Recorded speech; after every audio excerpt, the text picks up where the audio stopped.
What's up, YouTube? Silver Dragons here, and I'm excited once again to be talking with Sean Reynolds, Customer Service Manager for Bullion Max. How's it going, Sean? Just fine today. That's good to hear. We're talking about testing precious metals, and obviously you guys buy precious metals from different mints around the world and from Mhm. individuals, and then you sell them to the public. So can you talk about the process that you go through to test some of these metals so that you know they're legitimate and people buying from you know they're legitimate as well? Sure, absolutely. Well, I can tell you without question, when we are buying from the public, absolutely every item we look at, we verify for authenticity. Now, we'll go through a couple of different steps to do that. Ultimately, we have tools that will help us measure the chemical composition of whatever it is we're buying. But just as important is the scale. Because if something should be weighing 31.1 grams, whether it's gold, silver, platinum, palladium, it should weigh that, especially if it's, bullion coins you can just put right on the scale. Or if it's a stack of them in a tube, we already know the math on what it should weigh. But still, each and every coin, tap the wand, tap the wand, tap the wand, look at the results, tap the wand, look at the results. It is a crazy, meticulous process. But we totally recognize that our reputation is on the line. If for some reason we purchase something that is not authentic and we go and we resell that and somebody checks that out and finds it to be inauthentic, well, that's a problem, because right with that will go our reputation as a legit bullion dealer if we get bogus stuff out there that we have sold. We also buy directly from the mints that manufacture these. So whether it's the sovereign mints or private mints, and then we also buy from distributors. Occasionally when supply is a little tight and you can't get things directly from the mint, you go through distributors and you have your trusted guys.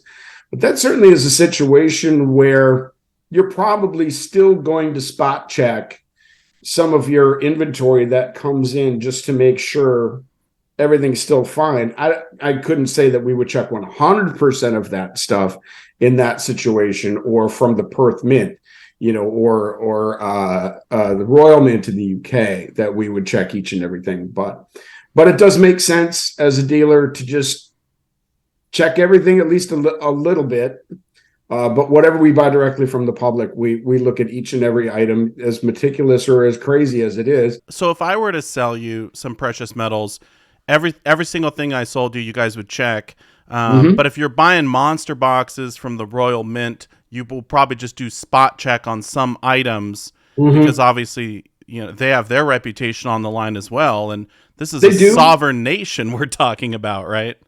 But this is also important for us to take a look, because sometimes things come in milk spotted or have some other quality issues that, we don't want to sell that even though it's brand new. So that is also discovered in that process, and we'll try to set those things aside. And when we get enough defects, we contact the mint and say, "Hey, you owe us a monster box of whatever, because these are horrible."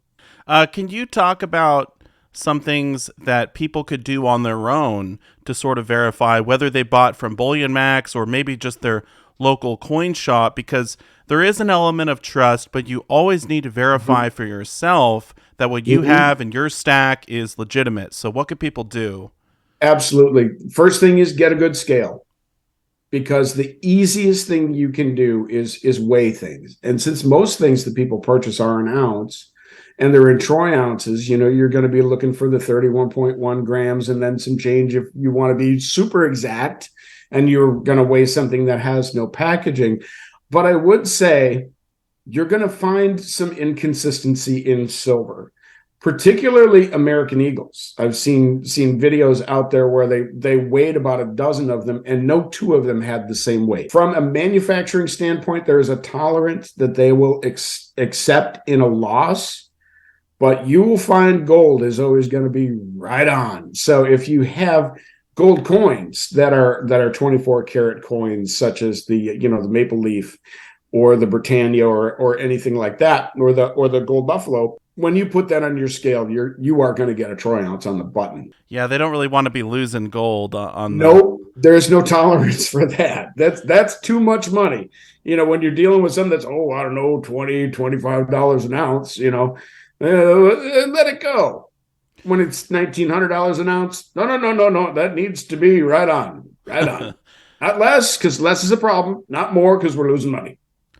And speaking of gold, there are gold coins like the American Gold Eagle and the Krugerrand, which we know are 22 karat. Mm-hmm. You're still going to get a full ounce of gold, but Yes. the weight is going to be different. So people should probably look up what the weight is supposed to be and then compare that to their coin, because they're not all going to be exactly 1 ounce. Absolutely. And I'm glad you mentioned that, because people often think just because it's not a pure gold coin, there isn't a full ounce of gold in there. And that's not right. It is a full ounce of gold. It just so happens to be, if it's an eagle, there is also some copper and also some silver. So it's going to weigh more than a troy ounce. Have you guys ever had problems with people trying to sell fake coins to you and you sort of caught them, or does that not happen very much? Oh yeah. It happens. I mean, part of buying from the public, we are going to come across some things that are not legit. And I think the largest thing that I came across was some Krugerrand that were willed to the children of this guy who had passed. There were 3 kids and 30 coins, so it was going to work out really nice for everybody. We received him in, and the guys in the vault who were checking on him called me downstairs and said, "You're just not going to believe this. Come on down," because they knew I was going to have to explain. We feel these are bogus. So they showed me the coins first, and I'm like, "What's the problem? These look great." And they said, "Well, yeah, just a minute." Put it on the scale, and I was like, "Wait a tick, that's not even close." And then they said, "Well, wait, look what the readout is for the chemical composition." They put the wand on the coin, and there was no gold in it at all. And I'm like, "This is the best fake I have ever seen." And so, again, that scale is step one. We couldn't just give them back to them, because the fakes were just so good. There's nothing that would prevent them from trying to sell them to someone else and get away with it. So they did demand to get them back. And so before we could send them back, we had to destroy them a little bit. So we hit them with a bandsaw just a little bit. So each one had a cut in it that would let anyone know there's a problem with that, and that's not legit. I would just recommend to everyone out there, definitely trust but verify for yourself. You don't want to pass down fake silver or fake gold to your kids and not even know, because you thought it was real. So make sure you're protecting yourself and also your family as well. Absolutely. All right. Well, I really appreciate all the information, Sean. Thanks so much for joining us, and we look forward to seeing you next time. Sounds great.